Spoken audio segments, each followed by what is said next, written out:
boa noite, né, a todo mundo. É uma imensa satisfação, né, estarmos aqui hoje realizando essa atividade, né, uma atividade de suma importância, né. Estamos no mês da consciência negra, um mês de luta, um mês negro, né, que não deveria ser apenas um mês, né, mas sim todo o calendário. E a gente do ACIBGE, Núcleo São Paulo, do sindicato composto por trabalhadoras e trabalhadores do IBGE, decidimos organizar essa atividade aqui voltada para as letras, né? Voltada para a literatura preta, né? Então é com uma imensa satisfação que a gente realiza hoje essa atividade, né? Com apoio também do Fórum dos Trabalhadores e Trabalhadoras do Setor Público no Estado de São Paulo, né? Que vem travando uma importante luta aí contra a reforma administrativa e tantas outras mais, né? Antes de passar a fala aí para os nossos convidados, o Luiz Mendes, grande escritor, que está aí na sua segunda edição da sua obra, ele vai falar um pouco mais sobre a sua trajetória, sobre a sua própria obra, e também o Bruno, né, que tá começando agora aí, né, um poeta de peso, né, que já começa com um grande estilo, né?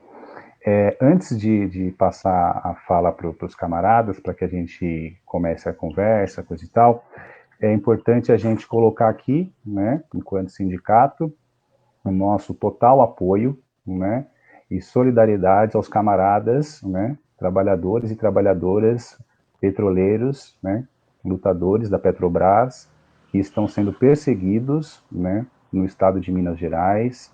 Eles lutam contra as privatizações, né, contra a privatização, né, e vêm sendo perseguidos. Isso é um sinal bastante perigoso, né, um sintoma bastante perigoso, o qual a gente se põe junto desses camaradas na luta, né, contra esses ataques, né, a esses trabalhadores. Então, esse é o primeiro ponto. O segundo ponto é a questão da iluminação, né? A gente percebe que há estados que têm importância, né? E há estados que não são tão importantes, né? Então a gente deixa aqui também a nossa solidariedade aos camaradas, à classe trabalhadora que se pôs em luta, né? na região, na região norte, né, do país, na luta contra esse descaso mesmo do Estado capitalista, né, que é deixar as pessoas, a classe trabalhadora, Deus dará, né, sem iluminação, sem uma série de elementos.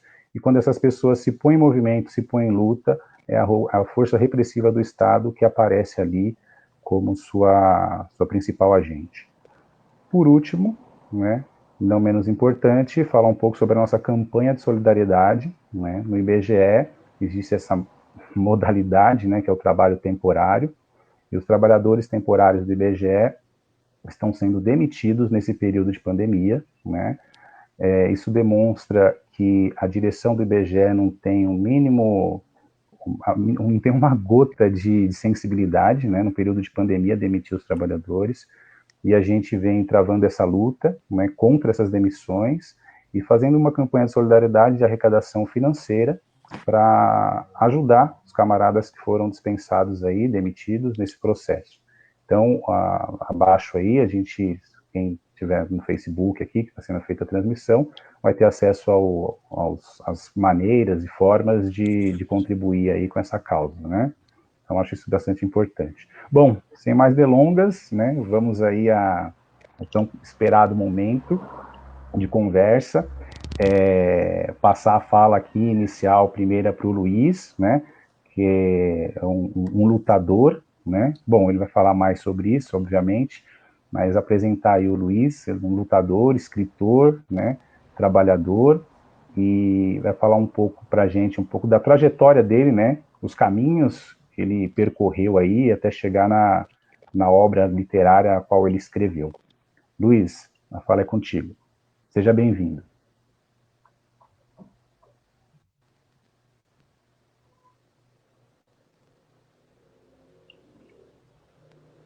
Acho que seu microfone, acho que deve estar desligado, Luiz.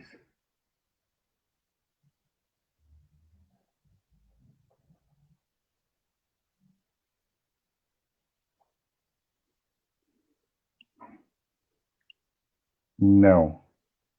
Não tá saindo som, não.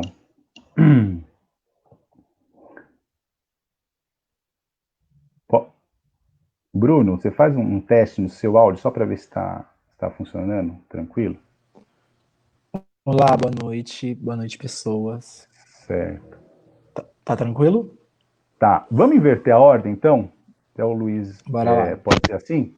O Luiz teve esse probleminha técnico aí, ver se resolve o problema do Luiz, do áudio.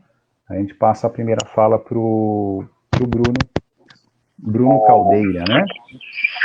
Isso. Vamos ver, Luiz, fala mais um pouquinho, por gentileza. E agora? Tá perfeito, agora tá bacana. Luiz, melhorou. Tá ótimo. Luiz, conta pra gente, quais foram as pedras que você teve que passar, né? Que chutar, que tirar do seu caminho para poder chegar na sua obra, Luiz? Bom, antes de mais nada, como eu havia dito, boa noite, Bruno Caldeira. É uma imensa honra estar participando dessa live do Núcleo ACBGE. Até porque, né, eu já participei desse núcleo na época que eu era trabalhador temporário do IBGE. E mais ainda, né, foi esse núcleo, através dos seus boletins informativos, que publicaram, né, que foi o primeiro que publicou meus textos. Né? Então, é muito gratificante estar aqui agora. Agora, quanto à obra, né, ela foi surgindo assim, né, nas minhas andanças, né, pelas ruas de São Paulo, pelas praças, né, e pegando, né, assim, no ar, né, essa coisa do imaginário popular, né, daquela coisa de encruzilhada, daquela coisa de comigo ninguém pode, de Arruda de Guiné, né, e trata disso, né? O livro Conversa de Encruzilhada, ela trata disso, né? Ela pega esse imaginário religioso do povo preto, não só do povo preto, mas uma grande parte da população brasileira, né? E eu traduzi isso nessa obra, né? A Conversa de Encruzilhada, ela pega, né? Ela pega aquela coisa religiosa de matriz africana e dialogando com outras religiões, né? Dialogando com o pessoal evangélico, o pessoal católico, enfim, com as entidades aqui das matas brasileiras. E é isso que se trata a obra, né? Eu tento, dentro dessa obra, buscar o diálogo, tentar quebrar esse paradigma, né, que as pessoas têm contra a religiosidade do povo preto. Né? A obra ela se trata disso.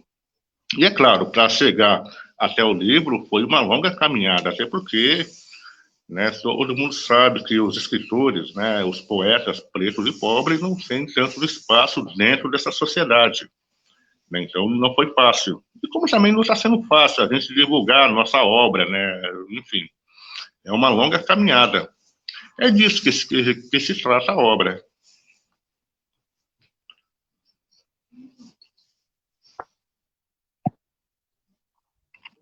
O Luiz, você falou do imaginário, né? Isso. Imaginário popular. Essa obra ela começou, né? Ela começou a ser confeccionada em qual período? E ela foi, no momento em que ela foi concluída, você acha que esse imaginário ele se transformou ou ele mudou muita coisa de quando ela começou, né? Que você colocou que ela surgiu nesse momento em que você se desloca do interior, né, daqui de São Paulo, para o espaço da metrópole, e se há muita diferença desse imaginário do interior, daqui, da capital, e se houve transformações nesse processo. Não, o contato com as religiões de matriz africana, com a cultura popular, a capoeira, enfim, o jongo, o candombe, né, ela se deu antes, né? ela se deu bem antes. Agora, quando eu parei quando a obra mesmo, eu comecei a imaginar ela, foi a partir de 2012 para cá, né? Eu às vezes, né, na época do desemprego, né, eu andava aqui e ali procurando emprego no ônibus, enfim, nas praças, nas ruas. Aí eu ficava olhando o comportamento, né, das pessoas, né? A gente, até porque quem está desempregado, né, a gente começa, né, a perceber muitas coisas, né? Até a nossa própria vida mesmo, né? E foi daí que, às vezes, você sentado, passando por uma encruzilhada, né, foi a partir disso que eu comecei a escrever, né? Por exemplo, quando você pega uma encruzilhada, não importa qual a religião que as pessoas pertençam, mas a encruzilhada, ela está, né, na memória, né, de todo mundo. Quando você fala encruzilhada, você logo lida com uma coisa para outra, com as religiões de matriz africana.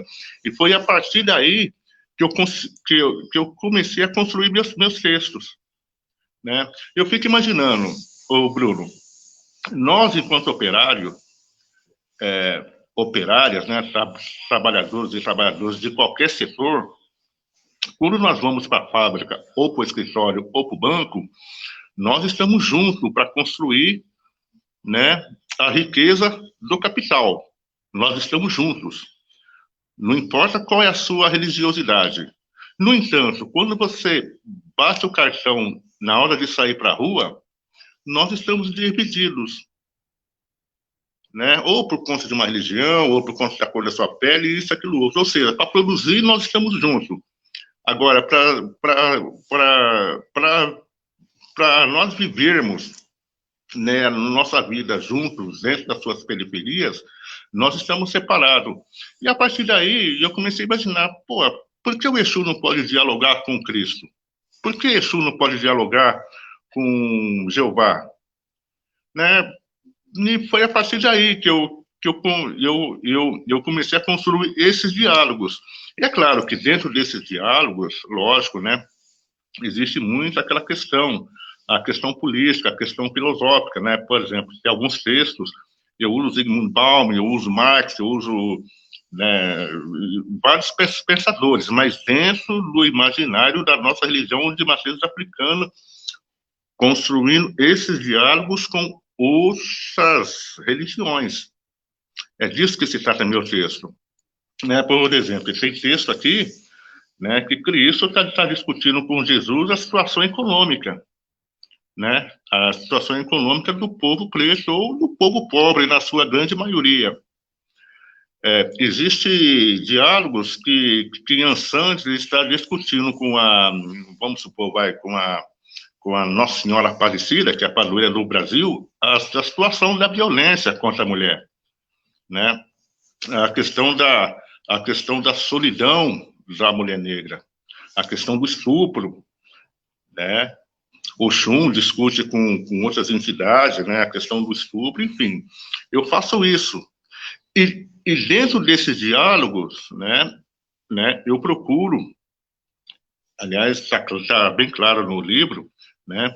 Eu procuro buscar o diálogo com outras religiões, enquanto é tempo ainda. Até porque nós estamos, o Brasil, de um tempo para cá, ele se tornou extremamente, né, violenta e racista, né, e preconceituosa. Haja visto que algumas comunidades do Rio de Janeiro, as religiões de matriz africana estão sendo expulsas, né, sacerdotes estão apanhando no meio da rua, filhos e filhas de santos estão sendo apedrejados. Então, o que eu quero com esse livro? O que ele propõe? Ele propõe um diálogo. Do mesmo jeito que Exu pode ir lá no Monte das Oliveiras, né, beber vinho com Cristo, o Cristo também pode vir numa encruzilhada, dialogar com um Exu, né, bebendo um marafo, uma cachaça. Essa é a intenção do livro, é buscar o diálogo. E é claro que dentro desses textos também, né, há outros pontos, né? Essa é a ideia. Eu não sei se eu me fiz entender, mas é essa a ideia. Sim, fez sim, Luiz. E deixou não só eu, né, mas muita gente curiosa aí para conhecer a sua obra. Gostei muito dessa perspectiva de conversa, né, de diálogo. Eu achei muito bacana. Passar a fala agora para o Bruno, para ele falar um pouquinho da obra, depois a gente volta, Luiz. O, o Bruno, ele está começando agora, né? Começando agora, né? Ele começou a escrever aos 17 anos, né? Pelo que ele nos falou aqui, né? No início. O Bruno, fala um pouco para a gente como é que foi essa trajetória, como é escrever, como foi, né? Quais os obstáculos, o processo de produção. E o livro ainda não foi, parece que ele ainda não foi publicado, né? Ele tá ali na gestação, é isso? Ele foi publicado, mas ele não foi Ah, não lançado. foi lançado. Tá, conta pra gente um pouquinho da sua trajetória, Bruno, por favor. Olá, pessoal, boa noite. Meu nome é Bruno Caldeira, sou escritor, sou poeta, sou artista, sou candomblessista também.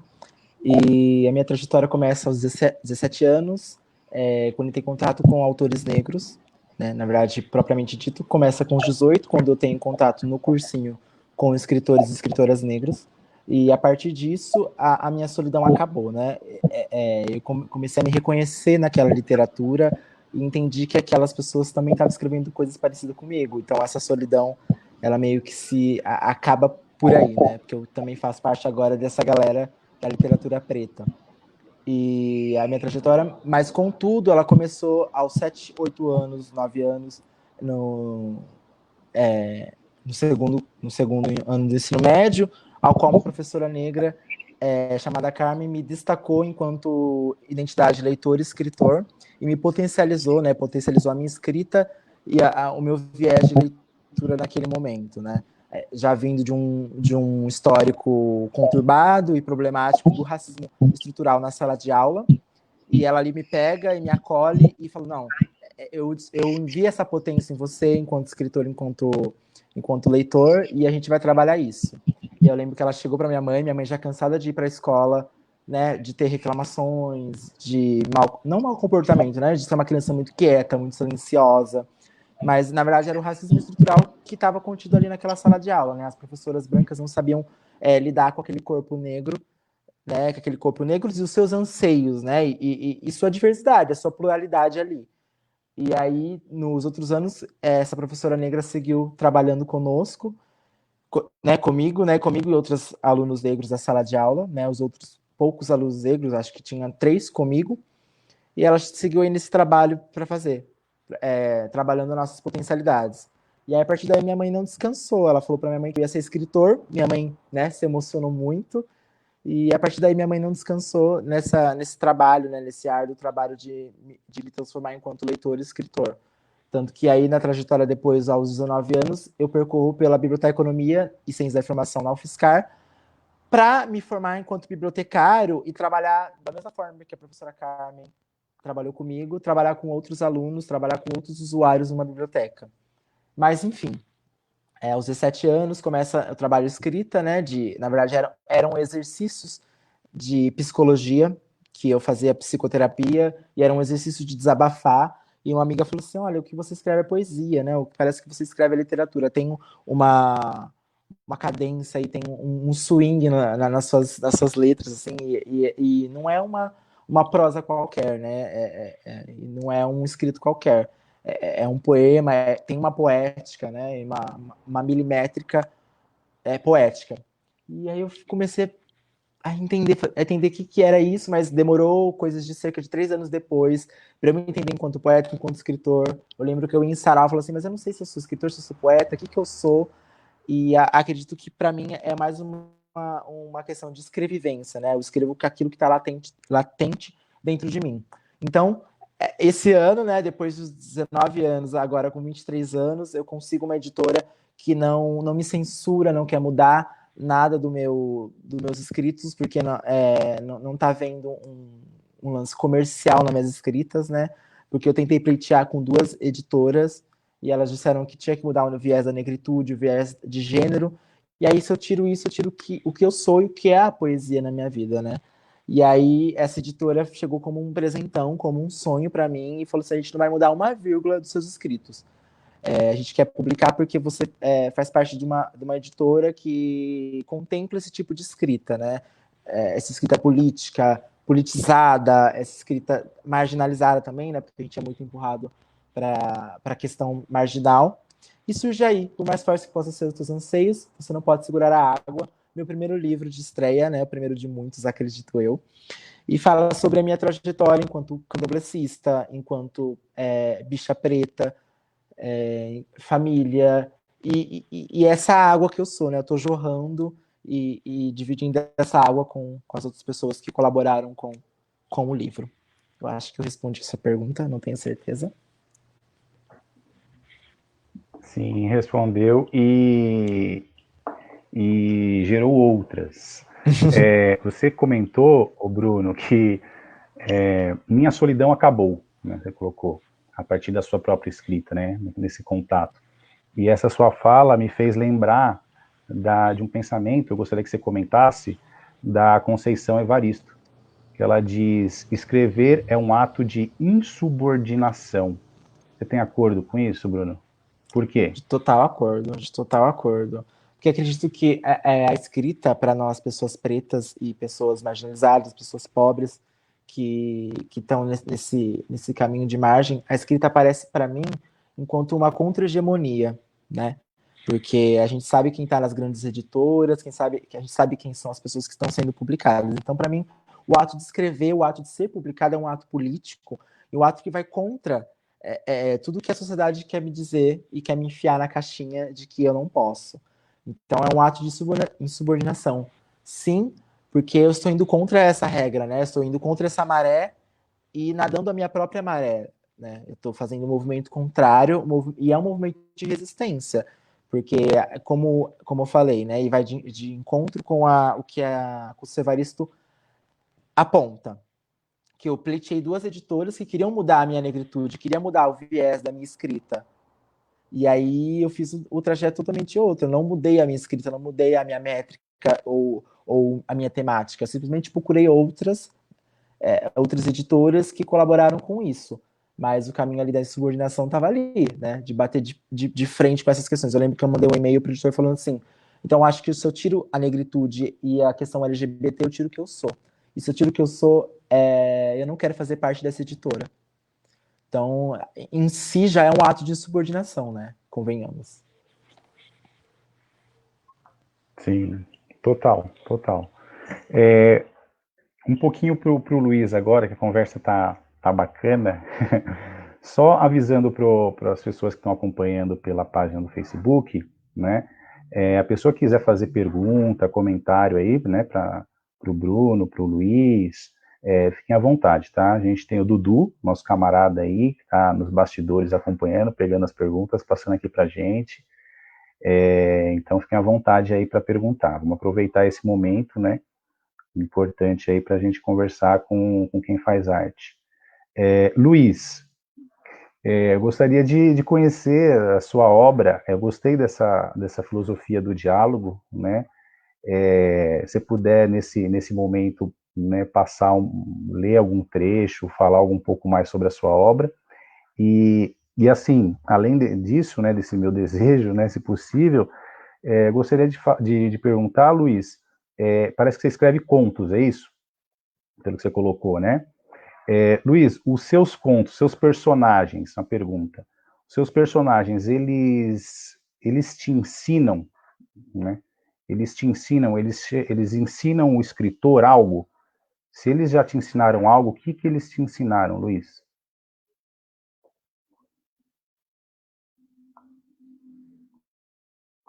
O seu microfone, Luiz, está desligado.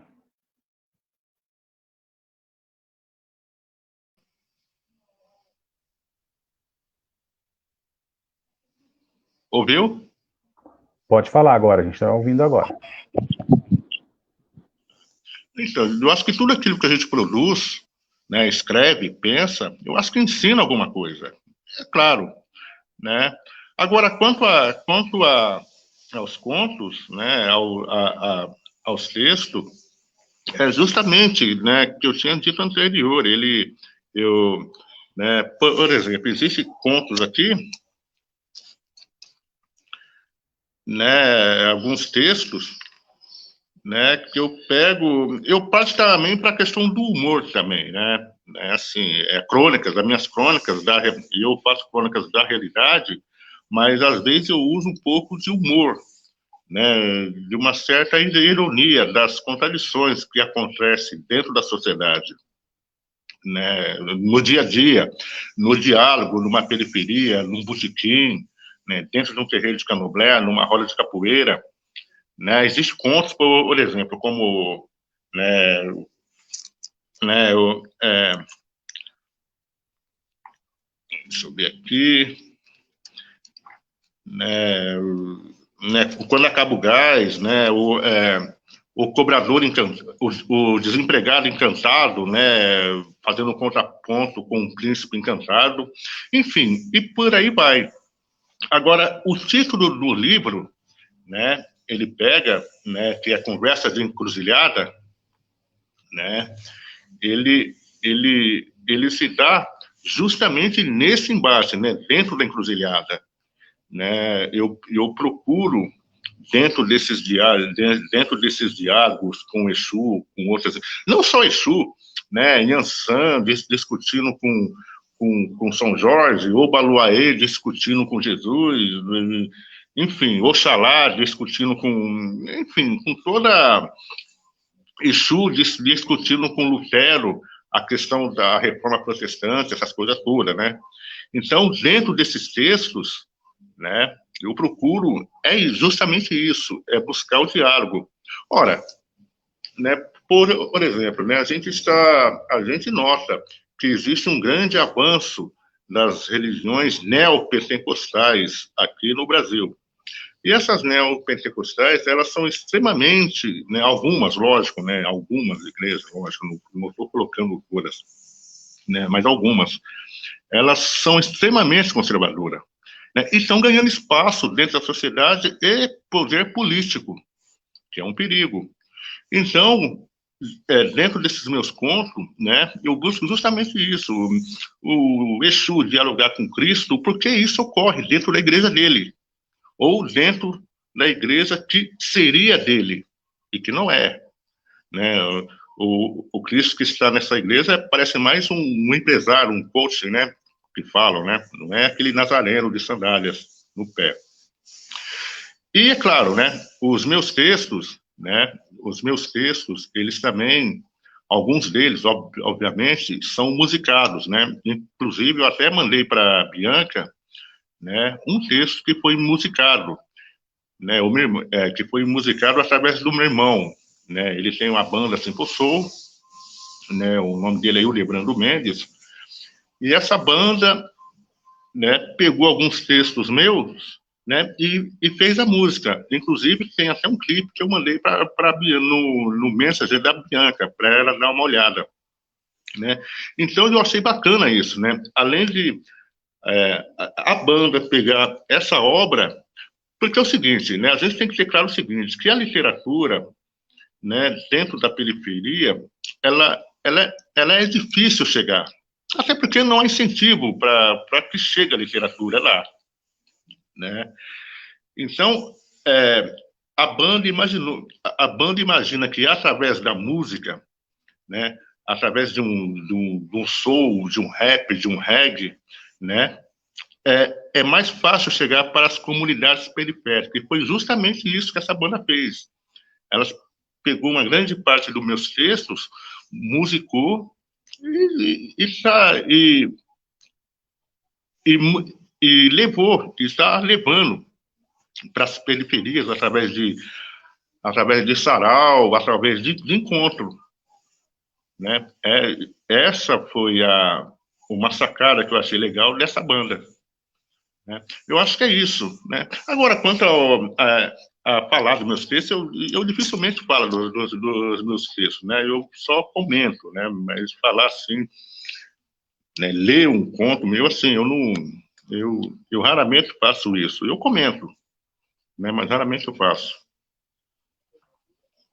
Ah, tranquilo, Luizão. E o nome da banda? Você falou da banda aí, qual que é o nome do grupo que toca? Como? Simple Soul. Simple Soul. Falando em português, Simples Soul. Ótimo. No YouTube. Certo. Só para contextualizar, o Luizão comentou na fala dele a Bianca, né? Para quem não conhece, a Bianca é nossa espinha dorsal, né? Ela tá por detrás aqui das câmeras aqui nas questões técnicas, ajudando a gente aqui, a Bianca e o Dudu aí. Sem o trabalho coletivo, pode falar. Aliás, Bruno, eu queria até abrir um parêntese, né? Eu queria deixar aqui o máximo respeito para Bianca Schmidt. Aliás, não só ela, né, como também vários companheiros e companheiras aí do Núcleo CBGE. Né? Esses companheiros sempre estiveram ao meu lado. Inclusive, né, até naqueles momentos de dificuldade, né, naqueles momentos de desemprego. Né? Então, esses companheiros aí, né, eu devo muito a eles também, por essa obra ter surgido. Até porque, como eu havia dito antes, né, os primeiros textos meus, né, impresso foi através do jornal do sindicato, né, aí do ACBGE. Então, eu agradeço muito a Bianca, a Rita, a Jerusa, enfim, todos os companheiros e companheiras que compõem o núcleo do ACBGE São Paulo, e, claro, todos os trabalhadores e trabalhadoras que eu conheci dentro da estrutura do IBGE aí de Pinheiros. Eu agradeço muito a todos e todas. Bacana, bacana. Eu sou novo no IBGE, mas eu há bastante tempo, né, nessa minha pouca trajetória, eu ouço falar bastante do Luizão aí. É uma referência, certamente. O pessoal fala muito de você, sobretudo 2012, enfim, as histórias de luta aí, Luizão. Tamo junto. O Bruno, agora voltando um pouco pro Bruno, o Luizão ficou meio acanhado de apresentar um trecho da escrita dele. Eu vou pedir para que você apresente para a gente um pouco aí dos seus versos, né? Você diz que a sua escrita, ela pesa feito chumbo, né? Poderia dizer para a gente por que a sua escrita é pesada e dar uma demonstração dessa escrita para a gente, lendo alguns versos seus para esquentar essa nossa noite um pouco gelada aqui em São Paulo?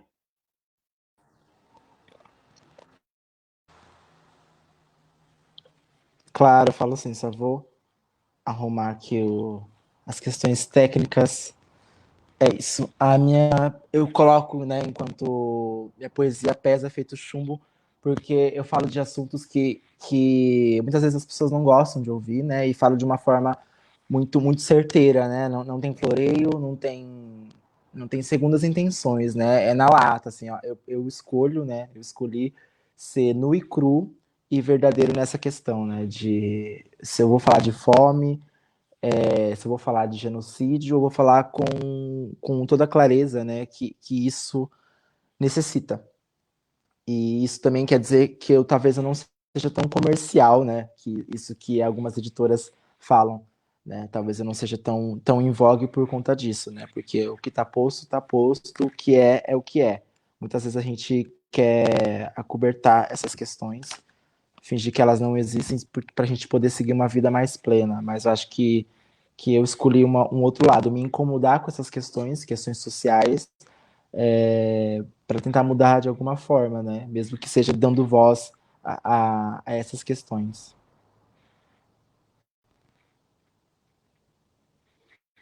E aí o que vai de diálogo nisso é um poema que eu escrevi, chama Luto. Eu escrevi ele em Paris. Eu estava meio que exilado na França e estudando, né? E recebendo bombardeios de informações do Brasil. E isso me incomodou muito forte. Eu não podia fazer nada, né? Porque eu estava lá do outro lado e num território colonizador, né? Um território que colonizou outros países, inclusive parte do continente africano, parte do Brasil e da América Latina. Então, isso me me deixava muito latente, muito triste, muito com raiva, muito com ódio, e eu só segui esses poemas, só segui esse anseio, né, e saiu em forma de escrita. É agora que eu recito, é isso? Não sei. Pode ser, fique à vontade. Luto. Luto pela educação, pelo museu, pela nação. Luto pelo prato cheio na mesa de quem olha de olho de canto, com barriga vazia de miséria sombria. Luto pela vida de pretos que, desde a abolição, temem pela vida ser a mesma. Luto pelo sentimento indigesto de direitos sendo cortados.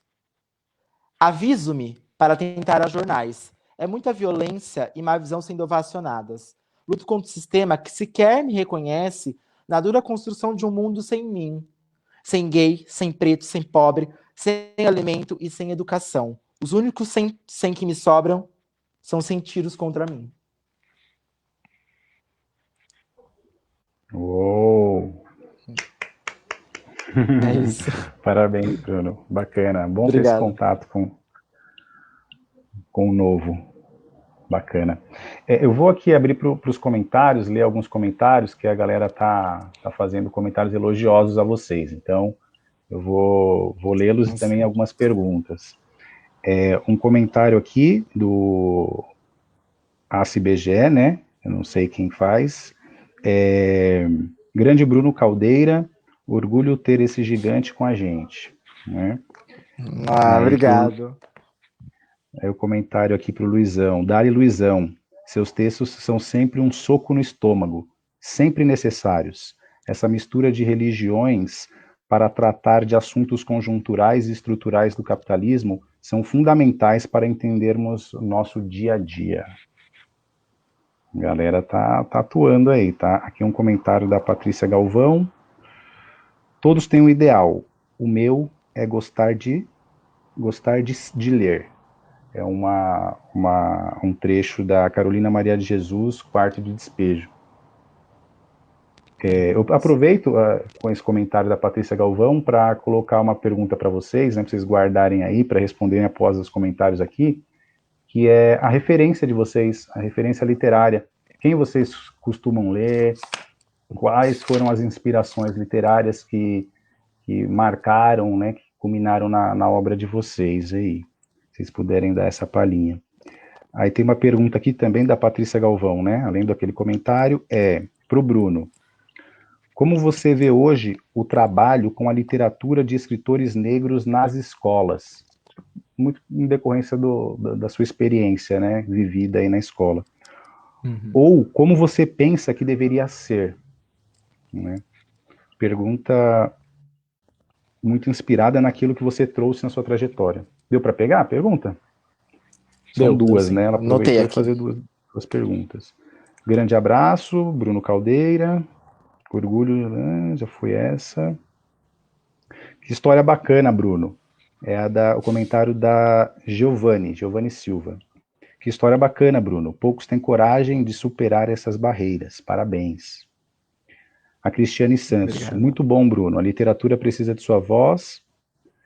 E a Patrícia Galvão, né, muito provavelmente da área da educação, fez uma outra pergunta voltada e citando Paulo Freire. A educação transformadora, segundo ela, que tanto Paulo Freire falou, que bom que você seguiu por esse caminho, Bruno. Foi um bloco aí de perguntas para o Bruno, né, e comentários. Agora tem alguns aqui também para o Luizão, né, do ACBGE também. Luizão, lembro de quando você ainda desacreditava que conseguiria publicar seu livro.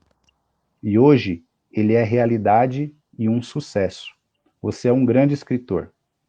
Como é se enxergar dessa forma? Né? Como é se ver como escritor? Isso alterou sua autoestima? Conta pra gente como é se ver como escritor publicado, musicado e lido, inclusive por ídolos seus. É uma boa pergunta essa, hein, Luizão?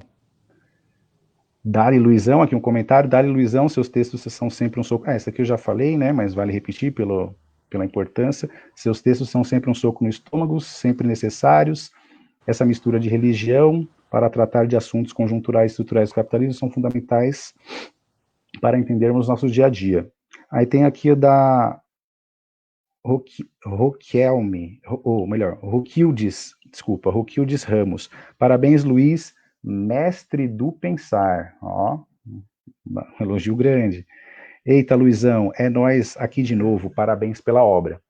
Bom, essas são as interações do pessoal que está acompanhando aí nossa atividade aqui.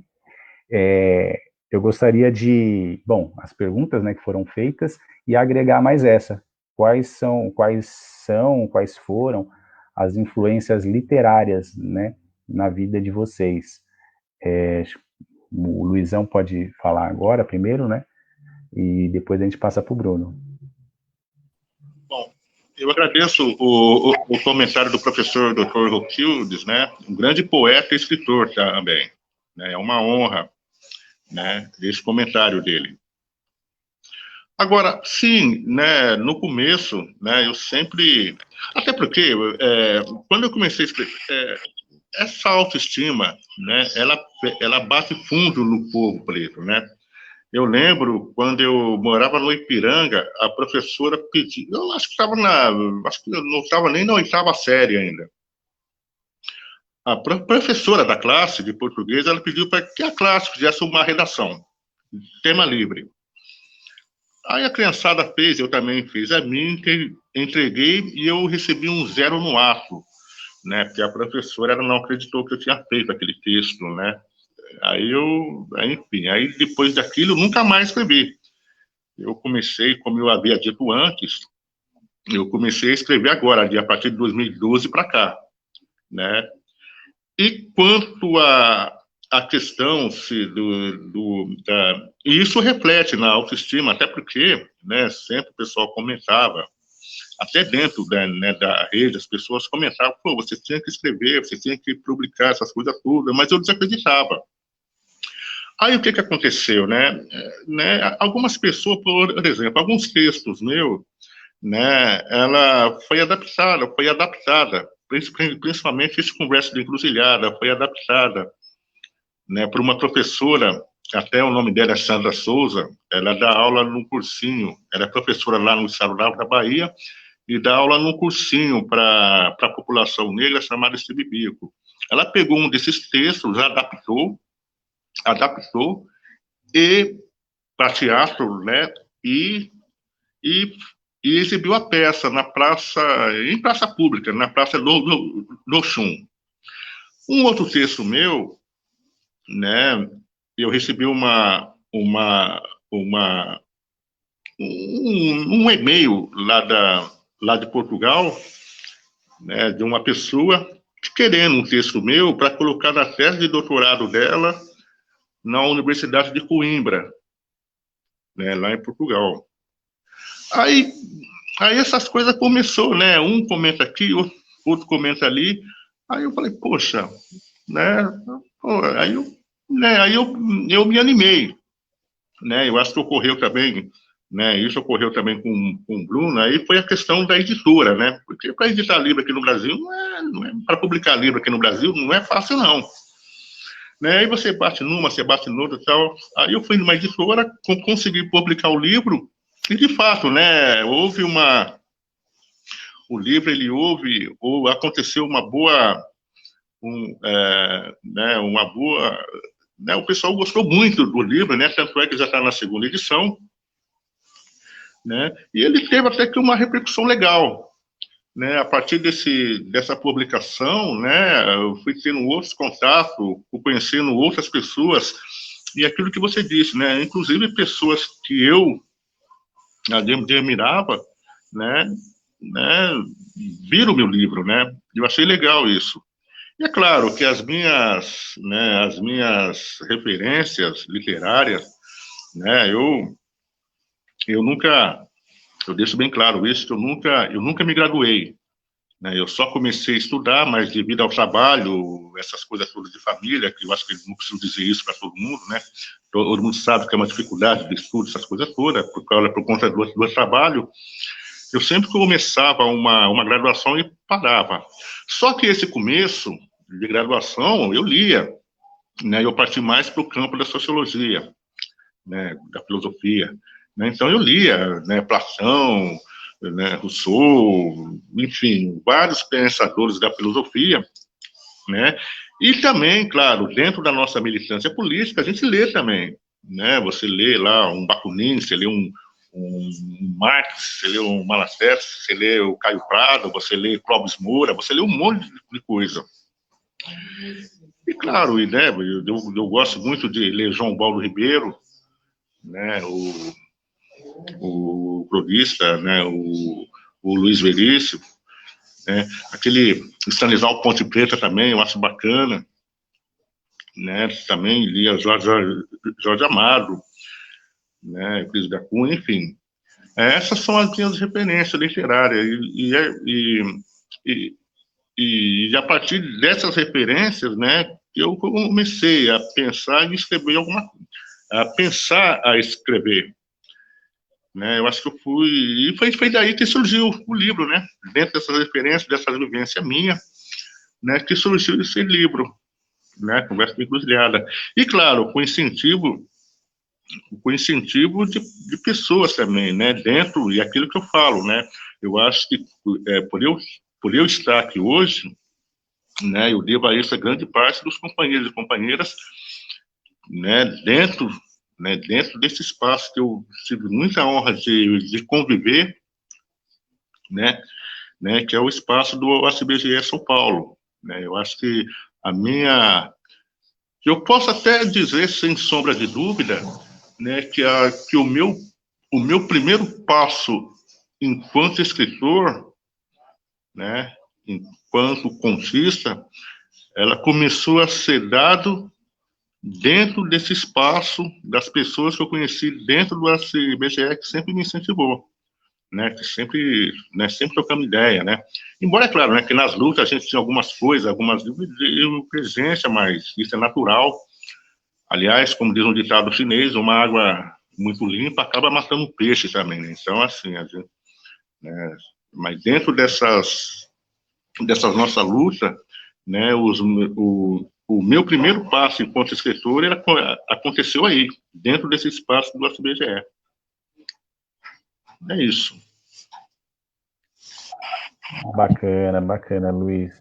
Importante esse seu relato, né, do sindicato como um espaço de luta, né, e também que estimula a criação, né, a obra de arte, as artes no geral, né, você colocou a questão da música aqui, do teatro, da sua obra escrita também, então acho que é a importância, e acho que é uma tarefa dos sindicatos combativos, né, se empenharem um pouco mais aí nessa linguagem, né, conversar com as pessoas a partir também dessa linguagem artística aí.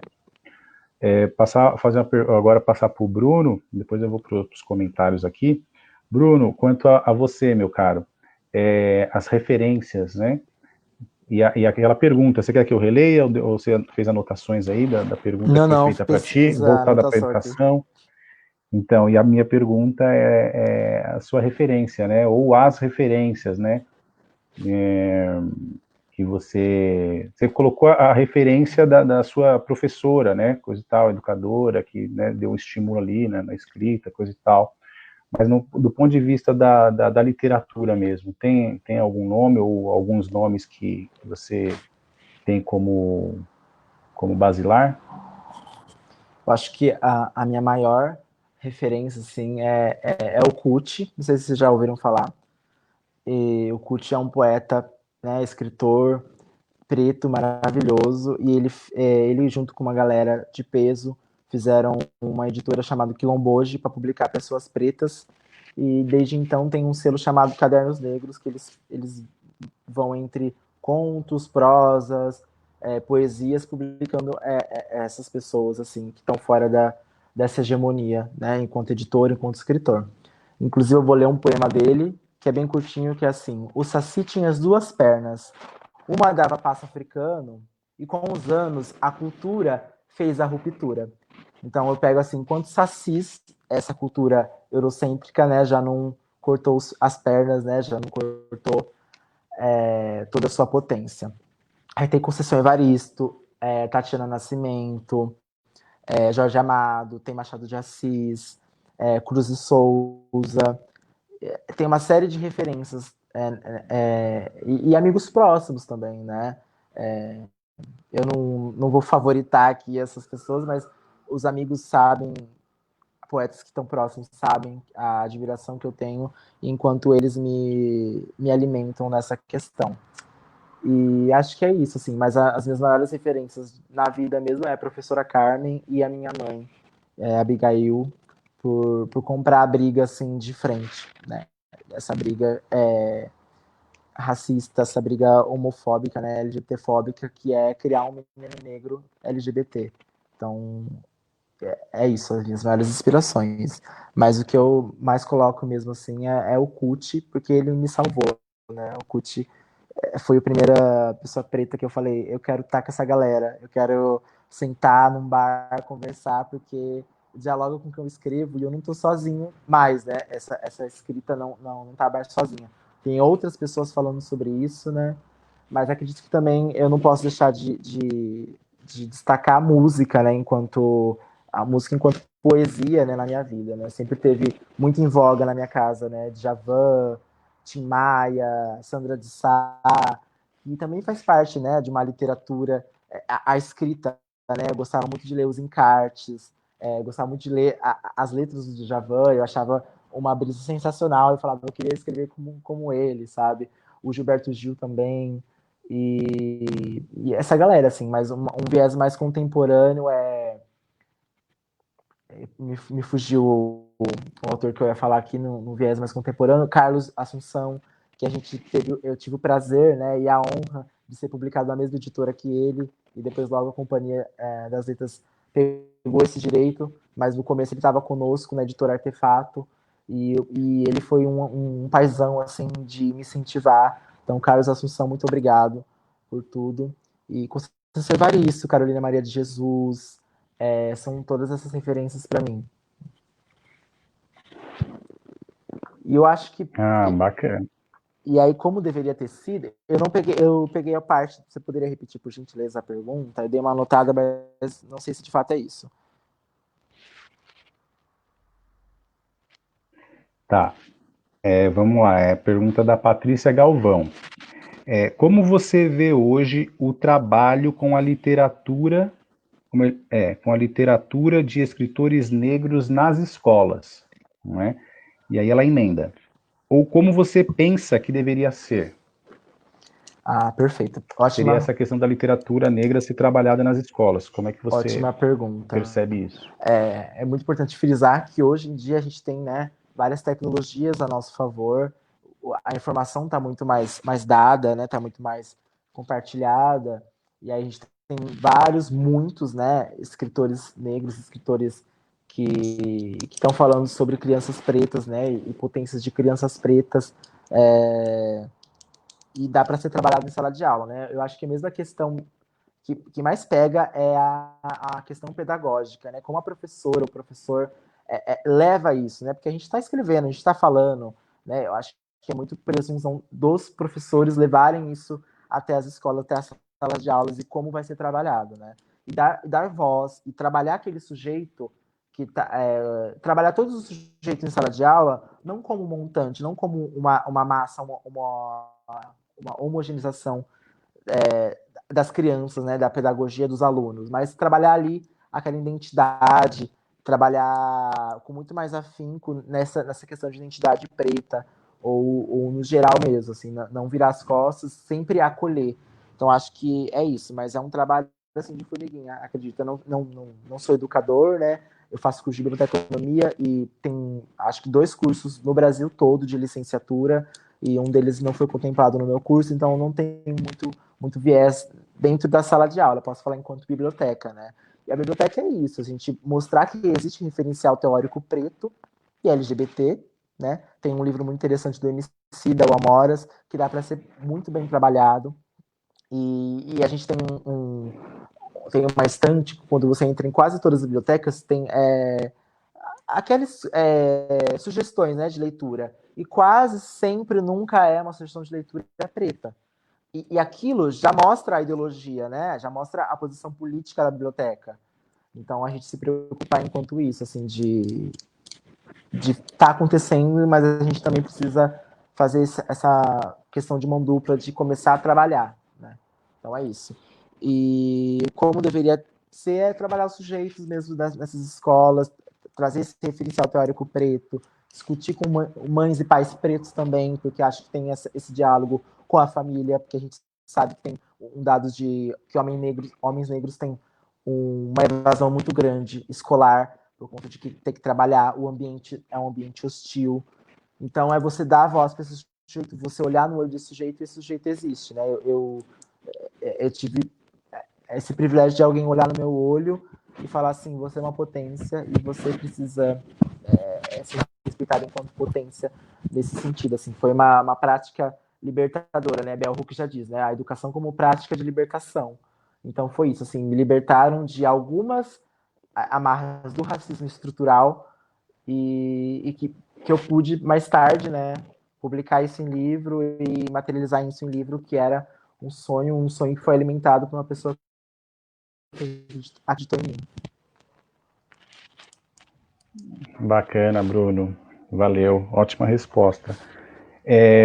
Eu vou ler aqui algumas outras perguntas e um comentário que eu achei que é uma proposta que eu acho que é difícil negar. Eu vou começar pela proposta, né? A proposta vem da Claudinha. Ela diz o seguinte: Maravilhosa. Ela diz o seguinte: temos que refazer essa atividade presencialmente depois, né? Depois da pandemia, com direito à banda e tudo. Acho que é por aí, né? Saindo dessa pandemia aí, a gente vai bagunçar o coreto com tudo que a gente tem direito, né? Inclusive com a arte. Tem duas perguntas aqui que são gerais, tá? A primeira é da Maria Leia. Ela pergunta assim: o que vocês acham e qual a importância da eleição de muitos vereadores e vereadoras negros e negras pelo Brasil? E a infelicidade de alguns em persegui-los e tentar diminuí-los, né? Essa questão da representatividade parlamentar e da perseguição, né? E aí a pergunta da Cristiane aqui, também para ambos, para ser um bom escritor, precisa ser um bom leitor? Deem uma indicação para a gente. O que vocês recomendam? Duas perguntas aí para a gente. O Luizão, você pode dar uma palhinha para a gente aí? No tocante a essas duas perguntas? Se precisar que eu repita, tá tranquilo aqui. As dicas para ser um escritor, eu tô aqui anotando. Eu acho que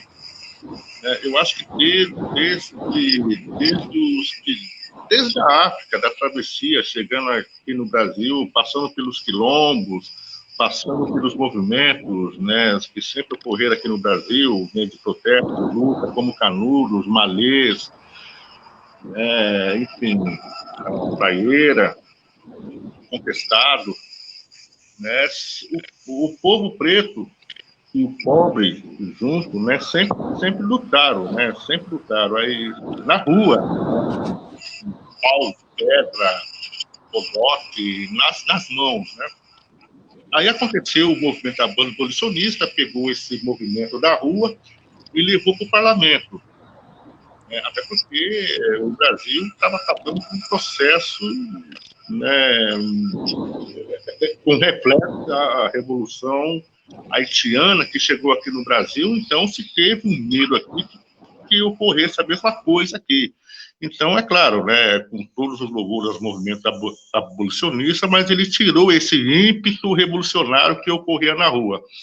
Aí depois veio as lutas, né, do povo preto, com a Frente Negra Brasileira, passando pela fundação do MNU na década de 70, chegando até os nossos dias, né, que sempre foram movimentos de reivindicações. Agora, né, eu acho importante, porque o povo, os pretos e a preta, deixaram de reivindicar e estão partindo para a disputa de espaço, para a disputa de poder, para a disputa política. E isso é positivo. Eu acho positivo. Né? E digo mais, eu acho que faltou, né? Eu acho que já estava mais do que na hora a gente deixar de reivindicar para participar politicamente, para disputar a cadeira nas câmaras, nas assembleias e lá na Câmara Federal. Então, não só os pretos, como as pretas, como as mulheres, como os índios, enfim. Aquilo citando um pouquinho Gilberto Gil, né? Aquilo que o Gil falava que era o Jeca total, né? Naquela música dele, né? O Jeca, né? Tal, disputando o poder político, fazendo discurso na tribuna, enfim. Isso é maravilhoso. Agora, quanto à literatura, né? Eu particularmente, né? É aquilo que eu falei. Eu gosto muito de ler, né? O João Baldo, né? O Jorge Amado mesmo, eu li bastante, né? Enfim, né, o Stanislau, o Sérgio Porto, né, o Stanislau Ponte Preta, né, eu lia bastante. E dentro daquilo que eu gosto muito da filosofia, né, eu leio bastante. Né, eu gosto de ler da filosofia, do campo da sociologia, história, né. E esses são os meus, assim, são os meus gostos pessoais, né. E certamente, eu acho que as pessoas que estão nos vendo agora, acredito, né, que também leiam, que estejam dentro desse campo também de literatura, lendo essa literatura. E é claro, né, na minha infância eu lia muito gibi, né? Eu sempre gostei de gibi. Mas eu gosto muito de ler a filosofia e música também, né? Eu gosto muito de música. É isso, Bruno. E quanto à proposta da Claudinha de fazer uma atividade no pós-pandemia com banda e tudo? Você não respondeu essa ainda. Claudinha é maravilhosa, gente fina. Né? A Cláudia como diz lá na Bahia, é porreta. Né? Máximo respeito, Cláudia. Você é firmina na patota, como diria o Bezerra da Silva. Mas é uma boa ideia, sim, claro. Tem a banda, né? A banda Simple Soul, que eles musicam e interpretam meus textos, né? Inclusive se apresentando também em saraus, né? Seria até uma honra para nós estar participando, sim. É só chamar a gente que a gente arruma a nossa tralha e vamos. Da hora. Da hora. Valeu, Luiz. É isso mesmo. Brunão, é contigo. As perguntas você anotou aí? Quer que eu repita? Tá tranquilo? Então vai lá. Não, tá tranquilo. Eu faço das palavras do Luizão, né, as minhas palavras também. E vou para além, né? Eu não paro nessa questão. É muito importante a gente estar ocupando esses espaços de poder. Já dizia, como diz Érica Malunguinho, né? A alternância de poder. Dá por um povo, né, historicamente, sem poder, esse poder novamente, né? Mas a gente não pode ser inocente de cair no conto da representatividade, né? De só ficar na representatividade. Porque a gente não pode esquecer que existem muitos pretos e pretas e LGBTs e mulheres conservadores que vão toda contra essa luta histórica do povo, do movimento negro, né? A gente não pode cair nessa inocência de que tá todo mundo do nosso lado só porque a gente tem características em comum ou lutas em comum e opressões em comum. E é realmente isso, tomar cuidado com essas... fazer um lance quantitativo, muitas pessoas, né, vencendo essas eleições, indo contra essa maré branca, cis, heteronormativa e rica, mas fazer também um lance qualitativo, né, de ver quais são as propostas que estão ao lado de construção do povo preto realmente, né? Essa campanha eu fiquei falando assim, tem que ver quem quer lutar mesmo por nós, quem quer fazer o corre de de crescer mesmo, né? E quem quer apenas 8 mil, né? Os 8 mil do salário de vereador. Então, vai muito disso, assim, de a gente perder, não ter muita essa inocência e ver quem está ao lado nosso da luta. Mas, ao todo, eu acho esse movimento muito lindo, muito bonito, porque já aqui em Araraquara, pelo menos, teve uma renovação muito grande de pessoas velhas, né, saindo, a velha política saindo, e bastante pessoas jovens entrando com propostas bonitas, lindas. E eu acho que é esse movimento, assim, né, a gente vê a juventude enquanto uma potência também, né. No candomblé a gente tem uma filosofia que é assim, aprende com o orixá mais velho, né? A gente também aprende com o Nanã, com o Oxalá, que são os orixás mais velhos, mas a gente também aprende com o Ogwedé, né? E os Ibejes, que são os orixás mais novos. Então, essa dualidade, né? A gente não fica só nessa cristalidade, né? De ver ver as pessoas antigas como detentoras de conhecimentos. Elas detêm conhecimento, isso é importante, mas também entender que a gente também precisa olhar para a juventude, né? Para as nossas crianças, para os nossos herês que estão dando um baile na gente, né? E é isso. E aí, eu não lembrar outra pergunta. Para se tornar um bom escritor e um bom. É ler, gente, é ler. É isso, assim, sabe? É ler e sem muita. Eu não tinha presunção nenhuma de ler, assim. Eu só me achava muito silenciado, muito silencioso. E aí, de algum modo, eu tava escrevendo, sabe? Então, a minha pretensão nunca foi, fulano é um puta de um escritor. Não, eu só quero falar da minha trajetória, da trajetória dos meus, né? Porque tem vários poemas, inclusive Neguinho 2, falam sobre o ambiente que eu vivenciei e meus primos vivenciaram, da periferia, do tráfico, mas eu não passei por isso. Então, para mim, a literatura tá nisso, assim, de você bater em mim e escrever, verbalizar isso. E a gente também parar de ver o livro ou a escrita como algo sacralizado, né? Algo da elite, algo muito num pedestal muito grande, sabe? A gente durante a trajetória biblioteconomia do meu curso, a gente fez esse tipo de desconstrução do que é um livro, o livro enquanto um objeto comum, mas comum, não tira sua importância e sua mágica, né? Vindo para esse lado muito lúdico, mas não achar que tipo o livro é para pessoas específicas, né? Porque isso é uma lógica colonial, né? De você mostrar, porque lá na época colonial o livro era detido pelo senhor de engenho, né? O conhecimento é poder, a escrita é poder, tanto que na oralidade, a África, né, trabalha com oralidade, acho que alguns países do continente africano trabalham com oralidade, o candomblé é oralidade, não tem bíblia, não tem escrito, porque é um outro tipo de processo, né? Não é esse processo colonizador da escrita, do museu. Então, acho que tirar o pezinho, tirar o sapato, botar o pé no chão e falar, não, é isso, o livro não é essa entidade toda sacralizada, cristalizada. Eu posso começar aqui com um livro muito bobinho também. O que é ser livro bobo, né? A gente começa com escritas mais simples e não tem esse anseio tão grande. Eu comecei com a coleção Vagalumes, com Lígia Bujunga, com comecei com escritores assim muito assim da literatura muito comum, assim, né? E meus primeiros escritos foram sensações que eu tinha do dia a dia, né? Como o Luizão falou, assim, é observar o dia a dia. Eu gosto muito de Manuel de Barros, que é uma escrita muito simples, mas rica ao mesmo tempo, né? Não, uma coisa não exclui a outra, e é uma coisa que te põe para pensar, te fala da natureza, e é isso para mim, né? Ser escritor é isso.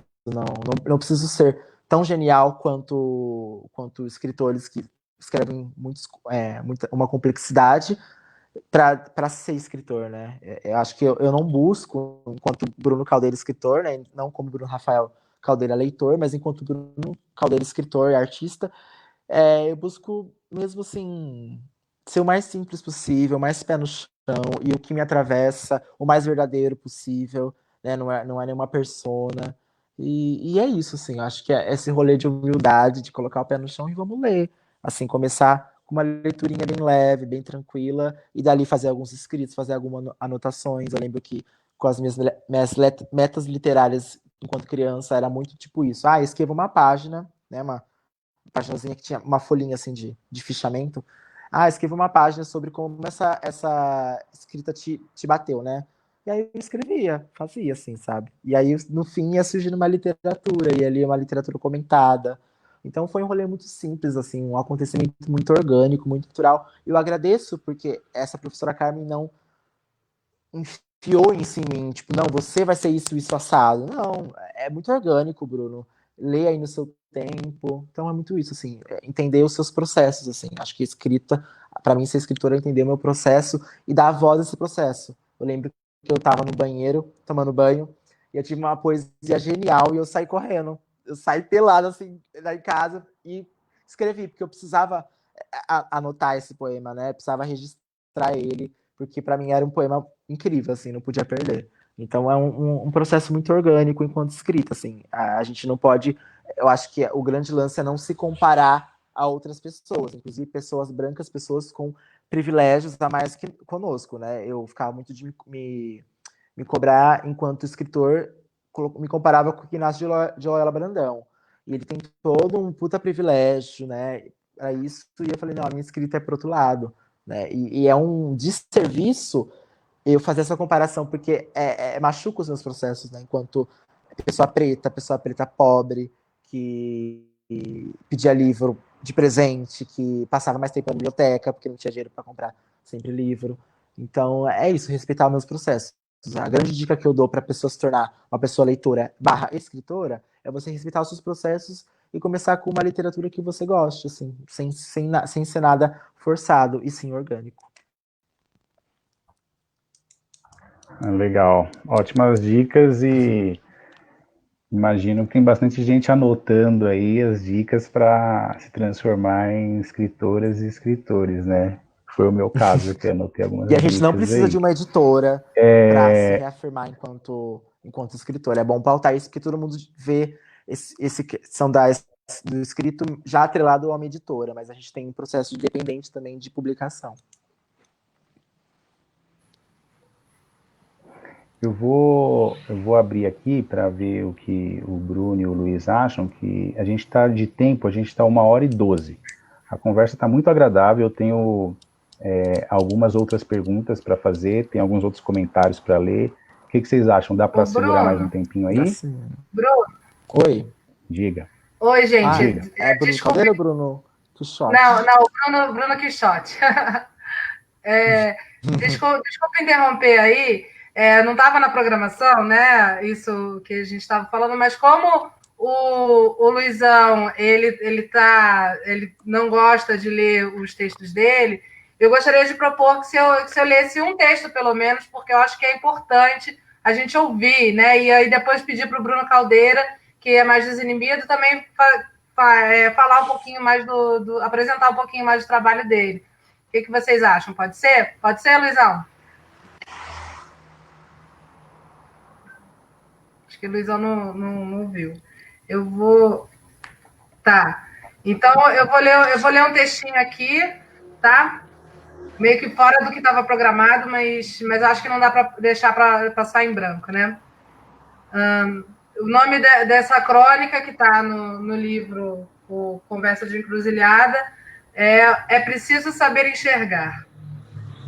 Quem anda nas periferias das grandes cidades tem que saber enxergar seus segredos ocultos.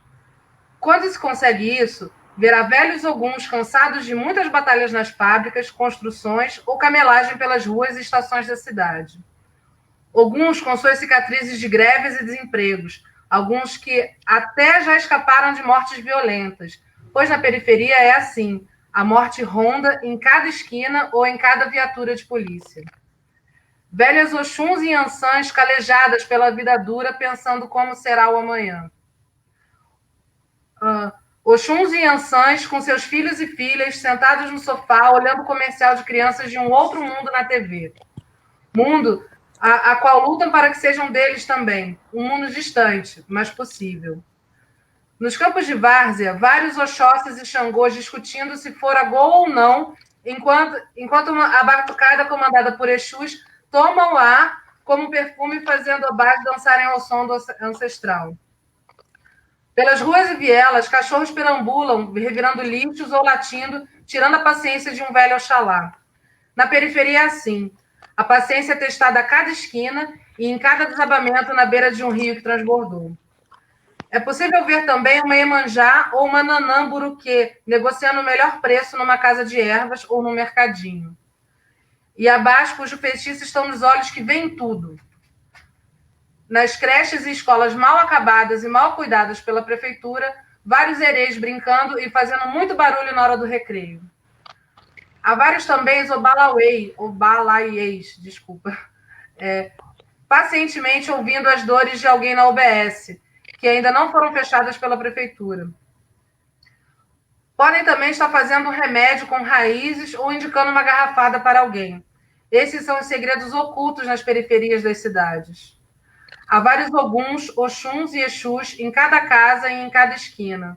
Há vários Xangôs ou Oxóssis no campo de várzea ou no boteco discutindo o jogo de futebol ou o resultado do jogo do bicho. Um Oxum ou Yansan sambando na batucada de Exus e Oxalás. Mas para isso é preciso saber enxergar. É preciso tirar os olhos do preconceito e colocar os olhos de Jubiabá. Daí sim você verá que um outro mundo é possível. Por mais que alguns queiram, quer não, por mais que muitos digam amém. Esse é preciso saber enxergar, do Conversa na Encruzilhada. Genial, gente. Tô emocionado. Genial, gente. Genial, parabéns. Esse livro é fantástico, incrível. Fantástico. Eu tô aqui de titiete total. Me intrometi no meio da live de vocês, desculpa. E agora, Bruno, fala um pouquinho do Bruno Caldeira. Fala uma poesia sua também pra gente, por favor. Já fechei. Eu separei uma aqui também que vai de acordo, né, com o que você recitou. E chama Brasil com Z, né? Que a gente tem diferença de Brasil com S e Brasil com Z. E salve a Bahia prosada, que tem cheiro de Exu, estremece meus pés. Solo afro-brasileiro, sangue, suor, pesadelo. Salve, o mais varonil dos Brasis. Importado, mestiço, embranquecido, embrutecido e também desalmado. Egungun é mistério que vive nessa terra insurgente, segue a busca de vossa identidade, nessa lama colonial, nessa linha entre a vida e a morte.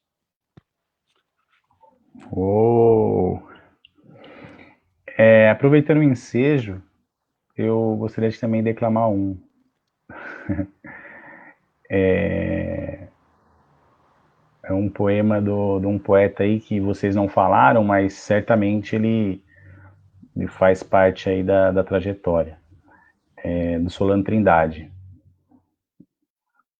Chama-se Zumbi. Zumbi morreu na guerra, eterno ele será. Rei justo e companheiro morreu para libertar. Zumbi morreu na guerra, eterno ele será. Se negro está lutando, zumbi presente está. Herói cheio de glória, eterno ele será.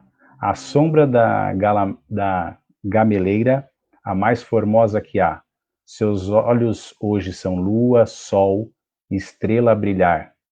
Seus braços são troncos de árvore. Sua fala é vento, é chuva, é trovão, é rio, é mar. Solano Trindade. Lembrar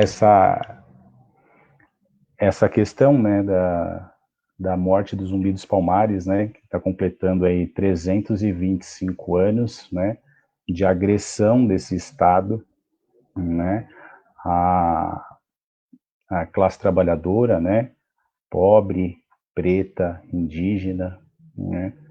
Então acho que é importante todas essas manifestações artísticas estão tocando nisso de variadas maneiras. Eu gostaria de continuar aqui, de fazer perguntas para vocês. Vocês topam mais uma rodada aí? Fazer o comentário da galera? E mais uma pergunta e a gente fecha? Pode ser? Pode ser, Luiz? Tá tranquilo? Tá, então vamos lá. Vou ler os comentários aqui, tá? Que o Dudu, camarada aí que tá na assistência aí, tá mandando bem. Mandou aqui pra gente. Aqui é pro Bruno, né? Bruno, comenta os poetas, seus parças. É nós por nós, né? Pra dar um comentário da galera aí, dos truta aí, das truta. Aí pro Luizão. Cada conversa com o Luizão, cada leitura de um texto dele é uma aula. Obrigada. É da Claudinha Nascimento. Aí tem uma pergunta aqui, geral, é para os dois, né? É da Patrícia Galvão, de novo. Se der, uma questão que eu fico a refletir é sobre essa questão da literatura negra, pois há poetas negros que não escrevem sobre a questão negra, assim como há pessoas que não são negras, como o Mia Couto, que apresentam a questão racial. Mais uma reflexão, talvez não dê tempo de refletir sobre. Acho que essa questão, né, acho que inclusive dialoga com o título da nossa atividade. Aí eu vou fazer aqui falar da minha ignorância, né, o meu nada saber. A questão da literatura negra, né, a literatura preta, literatura periférica, essa literatura adjetivada, né. Como é que vocês veem isso? É correto dizer literatura preta, literatura negra? Não sei nem se a palavra correta está mais adequada, mas como é isso? Ou a literatura é uma coisa só? Né? Acho que dialoga um pouco com esse comentário da Patrícia Galvão, né?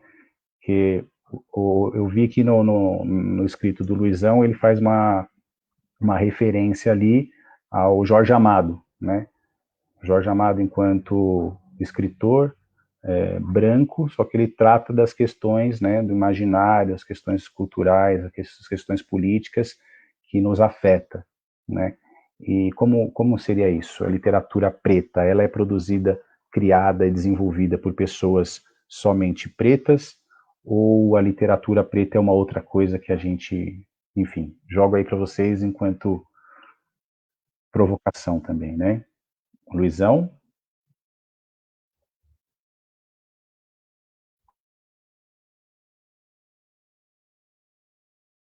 O microfone está desligado, Luizão.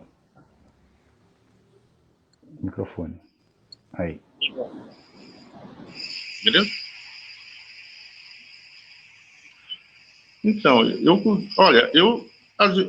a gente, alguém comentou, acho que foi o Bruno Caldeira que falou da Érica Malunguinho, falando sobre a questão da negritude, né? Não é só porque o cara é negro, não é só porque o cara ou a pessoa é LGBT que vai pegar essas bandeiras e defender. Né? Eu acho que, na minha opinião, as coisas não funcionam bem assim. Como diz aquele reggae, né? Nem todo negro é meu irmão e nem todo branco é meu inimigo. Né? Eu acho que a gente tem que... Eu acho que a literatura, né, ela sempre teve lado. Eu acho isso a composição da Academia Brasileira Academia Brasileira. A Academia Brasileira, né? Não há representante nosso lá, né? Você vê também hoje, né? Aí na Câmara Municipal de São Paulo, a questão de a gente ter pessoas pretas, né? Defendendo bandeira contra o povo. E, por exemplo, o Fernando Holliday, né?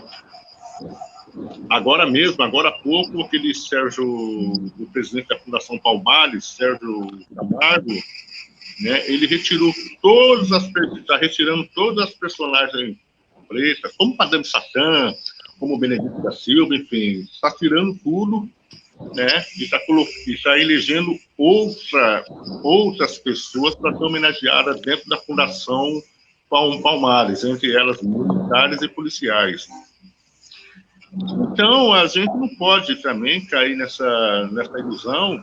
A gente tem que ser como um bom capoeira, sempre que a gente pode também na produção do cara, nossa cor, o cara, né, que o cara vai defender isso. Não é. Eu acho que a construção da identidade preto ou da preta, a construção da identidade da mulher, né, enfim, né, dessa diversidade nossa, ela é longa, né, não é de uma hora para outra, né? Então, assim, eu sempre, para quem me conhece, né, eu sempre fui um cara cético, né, eu sou cético, né, eu não tenho boas perspectivas em relação à sociedade, ao mundo, não. Mas eu estou dentro dela. Eu estou lutando dentro da medida que possível, dentro do possível, né? Que vai chegar um momento também que a gente tem algumas limitações. Mas o meu modo de pensar, né, é isso. Eu não consigo, né, né, imaginar, né, que uma pessoa, né, só porque ele é preto, enfim, não, ele é meu irmão. Não, não é assim que funciona, não é. A história, agora mesmo, eu acho que foi em Curitiba, como é que chama? A vereadora que foi eleita lá, eu acho que é Jessicão, ela é LGBT, né? Mas foi apoiada pelo Bolsonaro, ela já foi clara. Lá eu não vou defender nada disso, não, eu vou defender outras coisas. Então, assim, não é, como diz, né, se a aparência e a essência fosse a mesma coisa, a ciência seria desnecessária, né? Marx falava isso. Então eu parto desse princípio. Eu sou cético. Boa, Luizão. É isso. Bruno? A minha resposta vai ser muito simples. Porque as vivências das pessoas negras, né, ou africanos em diáspora, não começa na escravidão, começa no racismo. Né? A gente tinha uma dinastia antes, tinha uma sociedade antes. Então, a gente não vai pautar só isso. Né? É importante a gente pautar a opressão que a gente vive na nossa escrita. Isso é político. Só que a gente também, outras formas, outras coisas também são políticas, tipo, como eu gozar de um dia de folga, eu ter um trabalho, eu ter um namorado, uma namorada, e falar sobre amor. Então, a gente fica muito nessa caixinha de, tipo, a pessoa negra, ela precisa necessariamente falar sobre questão racial e opressão. Mas, às vezes, a gente não tem nem vontade de falar sobre isso, a gente quer falar de outras coisas, né? E, pra mim, é muito simples, assim, né? É que a vivência da pessoa negra não é só o racismo, né? O racismo faz parte, mas não é só. Eu gosto muito da frase da Clarice Lispector. Não me concluas, né? Não lembro da inteira, mas no final ela não me conclui. Então, tipo, não é concluir as pessoas negras enfiar nessa caixinha de militante 24 horas, né? Se você pegar o meu livro, ele começa narrando outro tipo de coisa, fala sobre gozar, fala sobre amar, fala sobre ser triste, fala sobre família, e também fala sobre questão racial.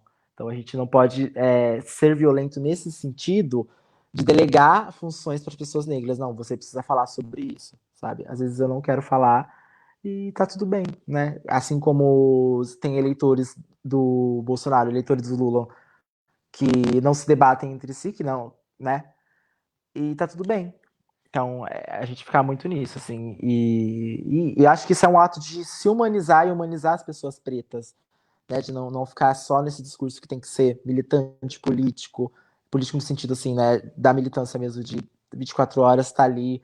E eu gosto muito de um termo que eu não sou wiki preta, né, não sou Wikipédia preto, né, a gente delega muito essa função de ensinar pessoas brancas, brancas que eu digo, pessoas que podem, que colaboram com esse sistema de opressão, né, só por serem brancas. Não estou falando que todas as pessoas brancas são negras, mas elas são suscetíveis ao racismo. Pessoas brancas são racistas e suscetíveis a racismo, corrigindo.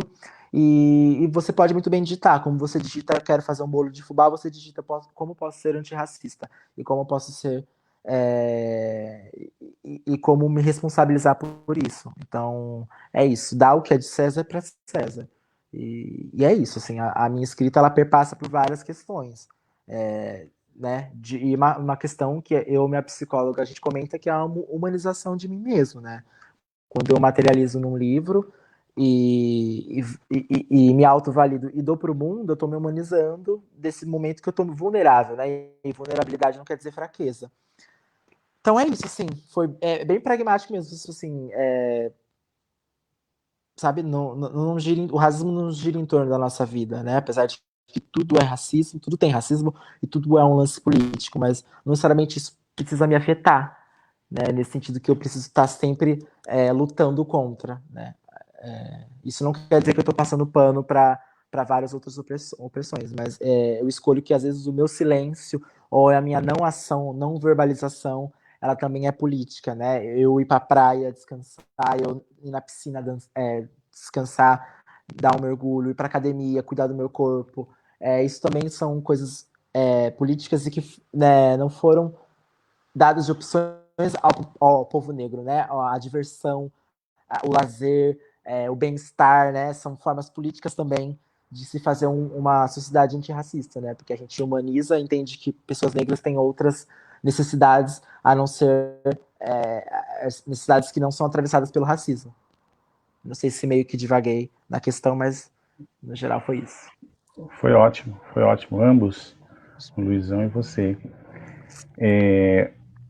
Eu tô adorando a atividade, no entanto, é necessário a gente terminá-la, né? Até mesmo por causa do tempo.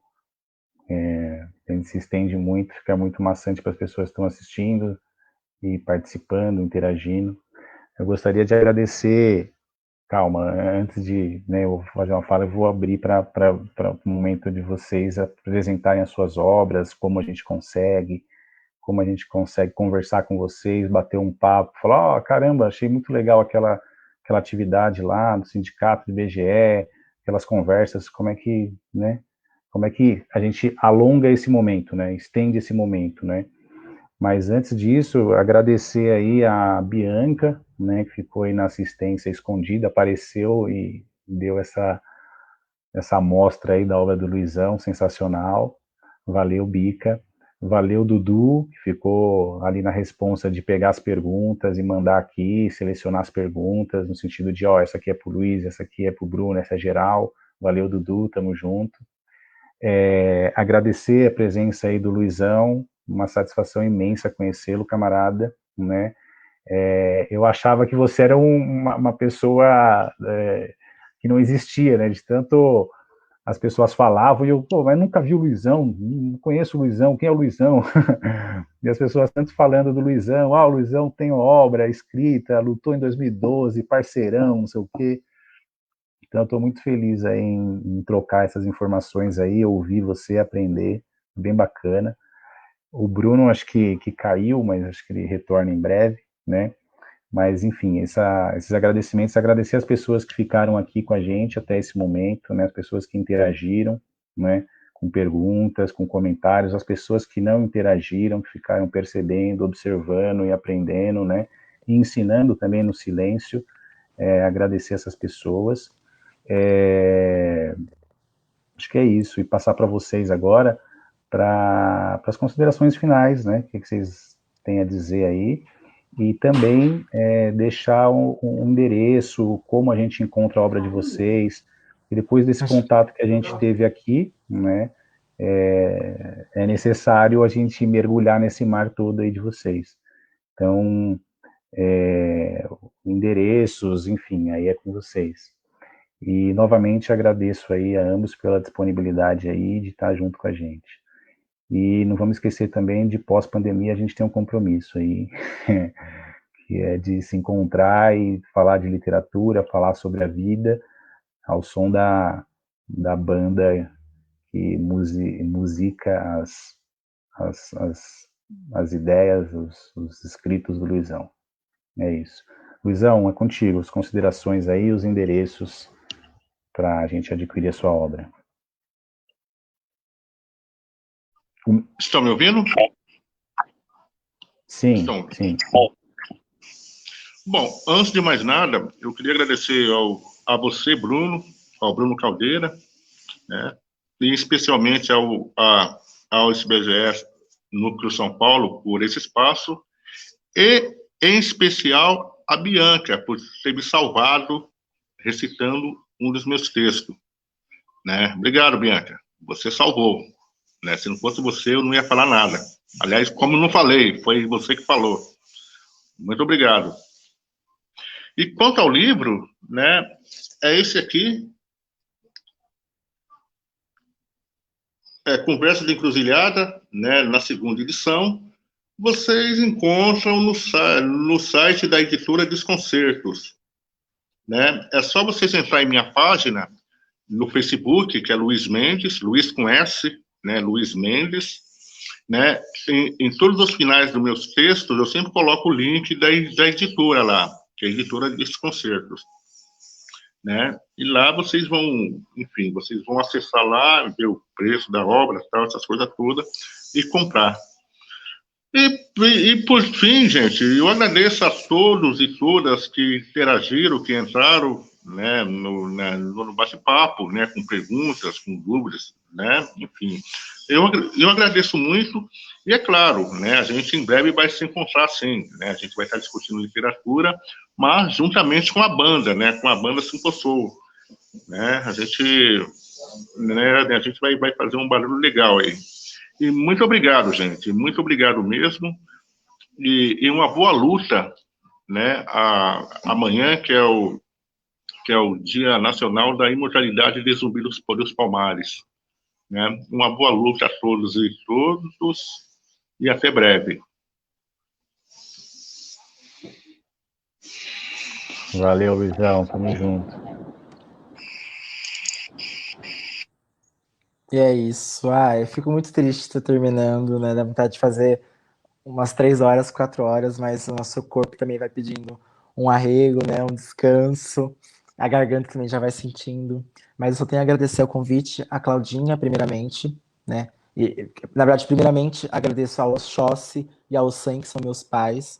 E sem eles não teria nada disso, né? Não teria sonho, não teria. É isso porque eles me fortalecem todos os dias, né? E hoje, quinta-feira, tem um resguardo de Oxóssi, de Ossan, para, né, para seguir nessa paz, nessa calmaria, nesse caminho de prosperidade que eles me dão. Então, agradeço o Kearo e o Ossan por me permitir estar aqui, forte e presente. E, segundamente, agradecer a Claudinha por tudo, ela cedeu a casa, porque a minha casa não tem estrutura nenhuma para fazer esse tipo de live, desse tipo de trabalho. E agradecer a Claudinha, agradecer a vocês por se interessar por meu trabalho, né, por trabalho de pessoas pretas. Isso é muito importante, a gente dar voz, ouvir pessoas pretas, ouvir conselhos, entender que pessoas pretas não são homogêneas, cada um tem sua identidade, tem a sua trajetória, e diferenciar isso é muito importante, inclusive não colabora com a questão do racismo, né, enquanto unificar as pessoas pretas e ser violento com as trajetórias delas. E agradeço quem estava aí assistindo, né, teve seu tempinho para assistir a gente. E muito obrigado de novo, novamente, à editora Artefato, uma grande mãezona, o Vitor, um grande paizão, que é o Vitor, editor-chefe, que a gente segue nessa caminhada assim, de editoras independentes contra-hegemônicas, escritores independentes também contra a hegemonia da escrita e da literatura elitista, né? Como você citou, a Academia Brasileira de Letras é racista, elitista, como a gente sempre sabe, como a gente sempre soube que a literatura né?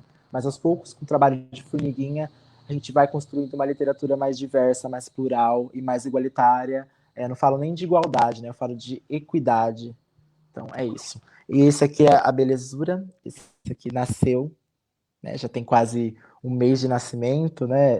Quase 2 meses de nascimento. É o meu bebê, meu primeiro bebê.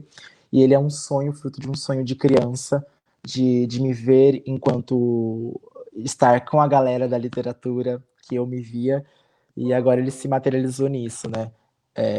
Ele tá aqui, tá vivo, assim. E ele vai muito de encontro das águas, né? Ele tem muito a ver com a água do título, então ele vai encontro de me desaguar e de águas quando se encontram, elas são mais fortes, então é isso, né? Esse deságue. E me chamam no inbox do Instagram, no Facebook, Bruno Caldeira, Instagram BRFCD, a gente troca uma conversa, ou se você é de Araraquara, de São Carlos, a gente toma um café com toda a segurança da OMS, não sou bolsominion, eu acredito que estamos na pandemia ainda, né? Eu sou a pessoa idiota que está andando de máscara, mas é isso, né? É isso, é uma questão política. Então é isso, me chama inbox, BRFCD, Bruno Caldeira no Facebook, e acompanhe que vai vir novidades, né? O livro eu coloco os buzos aqui, né? Os buzos todos de pé, do Candomblé significa caminhos abertos e proteção. Então é isso. Muito obrigado. Muitíssimo obrigado, Luiz, Bruno. E a gente se vê outras vezes aí, com certeza, nessa trajetória aí. E valeu demais, assim, uma noite muito especial. Valeu, camaradas. Obrigadão, tamo junto, hein?